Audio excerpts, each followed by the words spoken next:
বছর স্বৈরাচারী শেখ হাসিনা বাংলাদেশের মানুষের মনস্তত্ত্বকে এমনভাবে গড়ে তুলেছে, বাংলাদেশের মানুষের চিন্তা ভাবনাকে এমনভাবে গড়ে তুলেছে। তারা কিন্তু একটা শ্রেণী আছে গোলাম হয়ে থাকতে পছন্দ করে। স্বাধীনতা কি জিনিস? ৭১ সালে আমরা যুদ্ধ করে জীবন দিয়ে যে স্বাধীনতাটা পেয়েছিলাম, এই স্বাধীনতা কি জিনিস তারা এটাই কিন্তু অনেকে বুঝে না। কারণ আপনারা দেখবেন, আমরা আমাদের মতো যারা পড়াশোনা করতো অনেকে শুনতাম যে গভর্নমেন্ট খুব ফাস্ট বিসিএসটা নিচ্ছে। যতদিন না পর্যন্ত বিএনপি সরকার এটা পারে নাই, বিসিএস এ বিএনপি সময় এরকম ছিল, কিন্তু এই সরকার বাহ চমৎকার, বিসিএস এ দেখো কত সুন্দর মেধার মূল্যায়ন হচ্ছে, যতক্ষণ না বিসিএস এর প্রশ্ন ফাঁসের বিষয়টা আসে। এরপরে তারা পদ্মা সেতু দেখে আত্মতৃপ্তির ঢেকুর তুলতো, টানেল দেখে আত্মতৃপ্তির ঢেকুর তুলতো, তাদের কাছে এগুলো ছিল উন্নয়ন।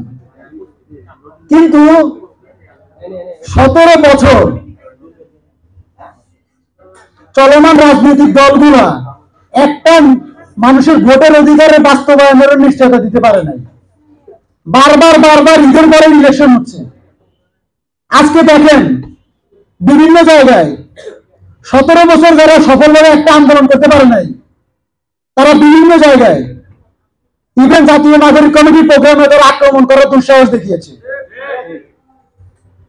ছাত্র জনতা যারা স্বৈরাচারী শেখ হাসিনার সাম্রাজ্যকে গুড়িয়ে দিয়েছিলাম, তারা শহীদদের কাছে দায়বদ্ধ। 2000 শহীদ, 2000 প্রাণের কাছে, 2000 মায়ের কাছে, 2000 বোনের কাছে, 2000 বাবার কাছে, 2000 পরিবারের কাছে আমরা দায়বদ্ধ। আমরা যদি বাংলাদেশে নতুন রাজনৈতিক বন্দোবস্ত কায়েম না করতে পারি, আমাদেরকে এই 2000 মানুষের সামনে দাঁড়ানোর জন্য প্রস্তুত থাকতে হবে।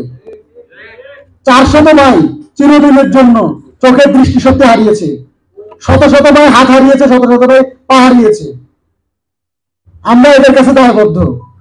আমরা যদি বাংলাদেশের সত্যিকার পরিবর্তনটা, যেটা গত 53 বছরে হয় নাই, ওটা যদি পরিবর্তন না করে ঘরে ফিরে যাই, আমাদেরকে এই জাতি কখনো ছাড়বে না।